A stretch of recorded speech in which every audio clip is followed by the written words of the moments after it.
30대 중반, 남들보다 뒤처지기 싫어서 열심히 살아온 것 같은데 왜 만족스럽지 못한 걸까?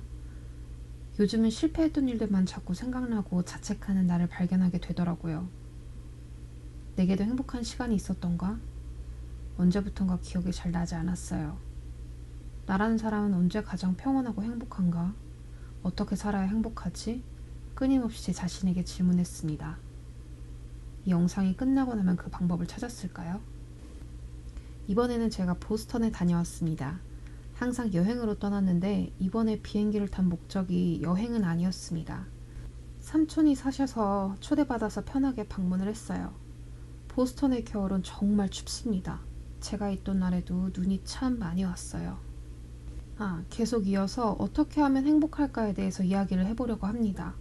도대체 행복은 무엇일까요? 중요한 질문인데 너무 추상적으로만 느껴집니다.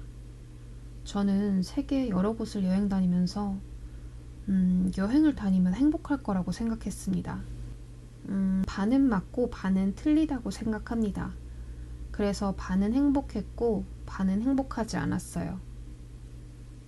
일반적인 여행의 모습은 보통 이렇죠. 새롭고 유명한 관광 명소에 가는 일, 멋진 풍경을 보는 일, 그리고 꼭 들려야 할 맛집에 가는 그런 일정들. 그런데 저는 보스턴에서도 한국에서와 다르지 않게 시간을 보냈습니다. 다 같이 김밥을 싸먹고 커피를 먹고 눈을 뜨면 운동에 다녀오는 그런 시간들을 보냈습니다. 그런 시간들을 보내고 나니 행복은 그냥 지금 이 순간에 있다는 생각이 들었습니다. 제가 여행을 하면서 행복하지 않았던 순간들은 그 순간을 즐길 때가 아니라 미래를 생각할 때였어요.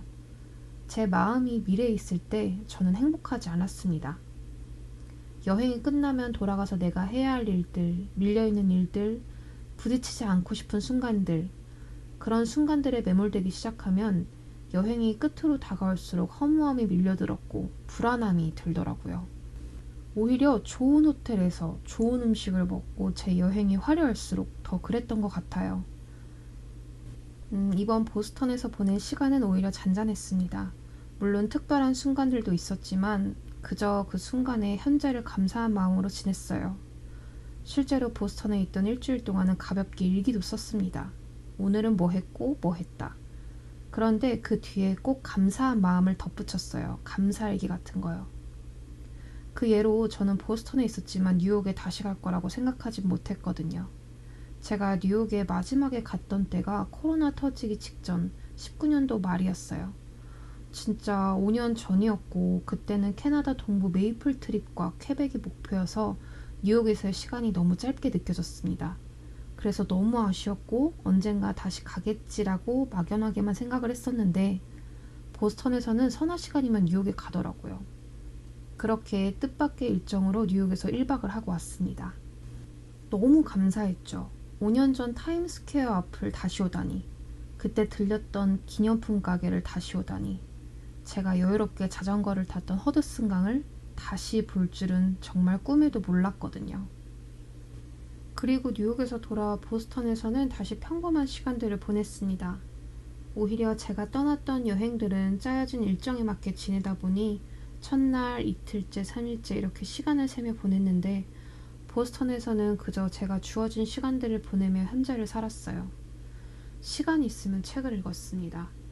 보스턴에 있는 많은 친구들, 사람들과 즐겁게 볼링을 치고 김밥을 싸먹는 시간을 보냈어요.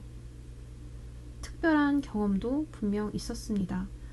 삼촌 차고에 있는 다양한 차들을 시승도 해봤습니다. 집에는 귀여운 3살짜리 골든 리트리버가 있었는데 이 친구를 산책시키며 동네를 돌아보는 일들, 이런 일들 역시 한국에서 경험하지 못할 특별한 일들이긴 하지만 다 제가 계획했던 일들은 아니었어요. 마치 뜻밖의 선물 같은 시간들이었어요. 저는 현재에 집중할 수 있어야 행복할 수 있겠다는 생각이 이때 들었습니다. 그저 제게 주어진 시간들과 뜻밖의 찾아온 경험들에 감사하며 하루하루를 보내니 예전의 여행들처럼 집에 돌아갈 시간이 싫어지지 않았습니다. 그것 또한 내가 그래야 할 일 정도로 느껴졌어요. 보스턴에서의 일주일간의 시간은 감사하느라 정신이 없던 시간이었는데 그게 저를 그 순간에 집중하게 만들었던 것 같습니다. 우리가 보통 여행에서는 감사함을 느끼긴 쉽지 않죠. 스스로 짠 일정들을 해치우느라 내가 열심히 찾아서 계획한 완벽한 일정들을 보내기 위해 어쩌면 정신없이 시간들을 보내잖아요. 근데 그렇게 새로운 여행보다도 평범한 살길 하다 온 경험을 했을 때 행복을 느끼더라고요. 실제로 발리에서 한 달 살기를 하다 온 친구도 비슷한 이야기를 했습니다. 살기와 여행은 다르다고.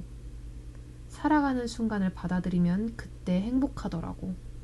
심리학자 소니아 루보머스키는 행복의 50%는 유전적 요인, 10%는 돈, 직업, 거주지 등의 환경적 요인, 나머지 40%는 우리의 사고방식과 행동에서 온다고 말했어요.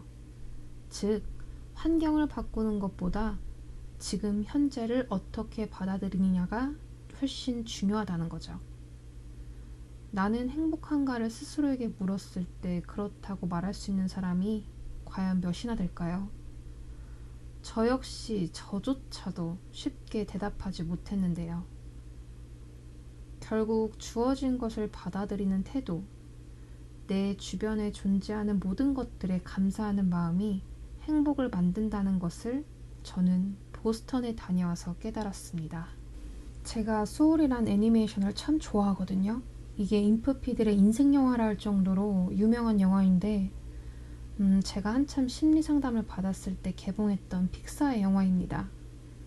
그때 상담 선생님이랑 같이 보고 와서 이야기도 많이 나눴던 영화예요. 꼭 추천드립니다. 오늘 영상과 비슷한 이야기를 하거든요. 행복을 찾아 어딘가로 떠나야 한다고 생각했다면 오늘부터는 지금 이곳에서부터 행복을 찾아보세요. 그리고 여러분의 행복 찾기를 댓글로 달아주세요. 오늘도 영상 봐주셔서 너무 감사합니다. 또 만나요. 안녕.